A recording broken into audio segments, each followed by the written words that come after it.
In July 2021, a missile launched by China did the impossible. It circled the globe before diving toward its target at over 5 times the speed of sound. The United States had no warning. Top generals called it a Sputnik moment. Defense systems designed over decades bypassed completely. Today, we'll break down how this hypersonic weapon works, why it shocked the Pentagon, and what it means for the future of warfare. Brace yourself, the rules of global conflict have just changed. Before we can grasp why China's tests sent shockwaves through the Pentagon, we need to understand what makes hypersonic weapons unlike anything else in the sky. These aren't just fast. They travel at Mach 5 or faster. That's 5 times the speed of sound, roughly 3,836 miles per hour. At that velocity, a missile could cross the entire Pacific in under 30 minutes. But speed alone doesn't tell the full story. Hypersonic weapons come in 2 main forms. The first is the Hypersonic Glide Vehicle, or HGV. This weapon is boosted into the upper atmosphere by a rocket. Once it reaches the right altitude, it separates and glides back toward Earth at hypersonic speed, twisting, diving, and weaving unpredictably on its deadly path. The second type is the Hypersonic Cruise Missile, powered by an air-breathing scramjet engine, allowing it to slice through the atmosphere at astonishing speeds. What makes both of these revolutionary is not just how fast they go, but how maneuverable they are mid-flight. Traditional ballistic missiles follow a predictable arc. Once launched, their path can be calculated and interceptors positioned in its trajectory. Hypersonic weapons break that rule. They can swerve, climb, and dive as they race through the sky, defying conventional tracking. By combining blinding speed with unpredictable movement, these missiles make even the most advanced defense systems look helpless. This terrifying mix of velocity and agility is what keeps military planners awake at night. And what makes hypersonic weapons a game-changer in modern warfare? China's most notorious hypersonic weapon is the Dongfeng or DF-17. The world first saw it in October 2019 during China's National Day military parade, display that stunned military analysts globally, according to a 2020 United States Air Force study. The DF-17 was believed to be the first tactical ballistic missile equipped with a hypersonic glide vehicle in operational deployment. This wasn't a prototype or a concept, it was a fully fielded system ready for combat. The DF-17 is a solid-fueled roadmobile medium-range ballistic missile measuring roughly 11 meters long and weighing about 15,000 kilos. It sits atop a 10x10 military truck chassis, serving as its transporter rector launcher. This mobility makes it incredibly hard to track. The missile can be hidden, relocated quickly, and launched before any adversary even knows it's there. Mounted on the DF-17 is the DFC-F Hypersonic Glide Vehicle, the true game-changer. In its glide phase, the DFCF reaches speeds between Mach 5 and Mach 10, translating to 1.72 to 3.43 kilometers per second. Intelligence assessments place its range between 1,800 and 2,500 kilometers, with some sources suggesting it could reach the furthest U.S. military installations in Japan, South Korea, Guam, and the Philippines. Tests have demonstrated the DF-17's remarkable accuracy. One U.S. official revealed a test warhead landed within meters of its intended target. Defense sources also reported that the DFZF performed extreme maneuvers and evasive actions, making it nearly impossible to intercept with current missile defenses. While Chinese commentators insist the DF-17 is designed for conventional missions, U.S. intelligence considers it nuclear-capable, meaning it can serve as a strategic threat to U.S. forces and allies throughout the Indo. In short, the DF-17 isn't just a missile, it's a powerful, mobile, and precise tool of strategic intimidation, capable of rewriting the rules of modern warfare. So why did this weapon send shockwaves through Washington? The answer lies not just in the DF-17 itself, but in what the 2021 test revealed about China's capabilities. They had successfully combined a fractional orbital bombardment system with a hypersonic glide vehicle, combination that stunned military analysts. General John Hyten described the test bluntly. They launched a long-range missile. It went around the world, dropped off a hypersonic glide vehicle that glided all the way back to China, impacting a target in China.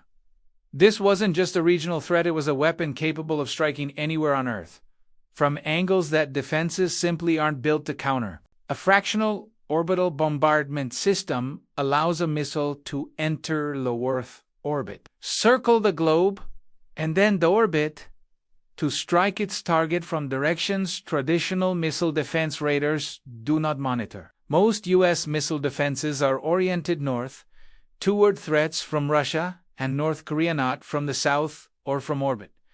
Timing made the shock even worse. The test took place in July 2021, as senior U.S. military leaders were preoccupied with the chaotic withdrawal from Afghanistan. Suddenly, the Pentagon had proof that China had achieved technological capabilities far sooner than expected, rewriting the global strategic landscape overnight. Michael Griffin, former Undersecretary of Defense for Research and Engineering, warned Congress bluntly, "The United States must develop hypersonic weapons to keep pace with adversaries." Paul Freisler, chief scientist at the Defense Intelligence Agency, testified that China is outpacing Russia both in infrastructure and in sheer numbers of hypersonic systems deployed.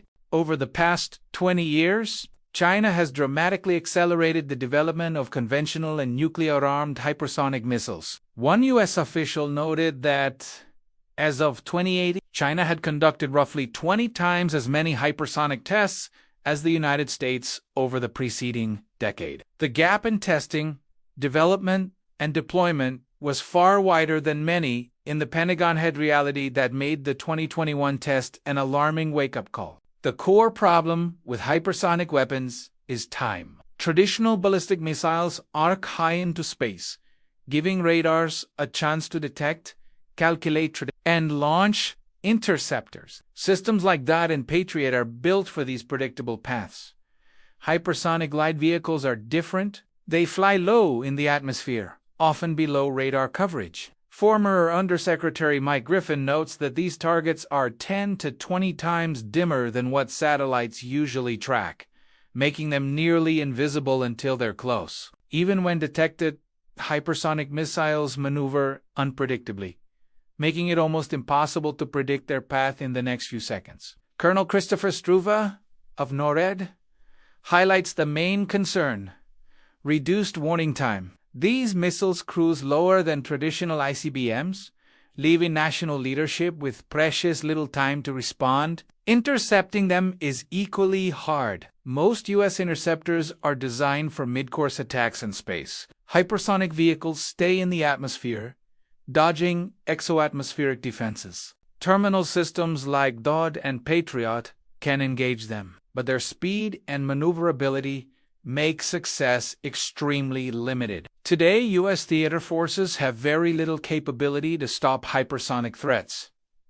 The U.S. isn't standing still. Hypersonic weapons and defenses are now a top Pentagon priority. With multiple branches racing to field operational systems, the Army is developing the long-range hypersonic weapon Dark Eagle, with the first battery expected by fiscal year 2025. The Navy is working on the conventional prompt strike using a common hypersonic glide body. The Air Force is pursuing two hypersonic systems, the Air-Launched Rapid Response Weapon ARRW and the Hypersonic Attack Cruise Missile HACM. ARRW has moved into formal production after a challenging development phase. In fiscal year 2026, the Pentagon requested $3.9 billion for hypersonic programs. Offense is only half the picture. The U.S. is investing heavily in detection and tracking. The Space Development Agency is deploying low-Earth orbit satellites to track hypersonic threats, while the Missile Defense Agency is developing the Hypersonic and Ballistic Tracking Space Sensor A March 2025 test showed HBTSS could detect, track, and simulate engagement of a maneuvering hypersonic target. The Space Force is also launching resilient missile warning satellites in medium Earth orbit to strengthen coverage and resilience. Defense Secretary Lloyd Austin emphasizes hypersonics is just one capability, but Congress remains concerned the U.S. may be falling behind China and Russia in hypersonic weapon deployment. The truth is, the arms race is already underway. China deployed the DF-17 in 2020, Russia fielded the Kinzhal in 2017, and Avangard in 2019. The U.S. is now playing catch-up, pouring billions into its own hypersonic programs. This race raises serious questions about strategic stability. Hypersonic weapons blur the line between conventional and nuclear strikes. Because they can carry either type and arrive with little warning, an adversary might assume a nuclear first strike, risking catastrophic escalation. General John Hyten warned China's hypersonic capabilities resemble First Two's weapons. Some analysts call for new arms control agreements, while others argue the U.S. must match China's technology to maintain deterrence. Similar to Cold War mutual assured destruction. Representative Ruben Gallego believes matching capabilities will allow the U.S. to deter China, assuming it remains a rational actor. China has invested an estimated $10 billion in hypersonics, deploying weapons in anti-access area denial zones like the South China Sea, threatening U.S. bases and carriers. In a high-intensity conflict, DF-17s could crater runways at Kadena or Anderson within minutes and overwhelm carrier strike groups. Hypersonic weapons are reshaping modern warfare. They compress decision-making, challenge defenses, and force nations to rethink power projection. The 2021 test was more than a technological milestone, it was a signal. The balance of military power in the Indo-Pacific and beyond is shifting. The Pentagon knows it. Congress knows it. And now, so do you.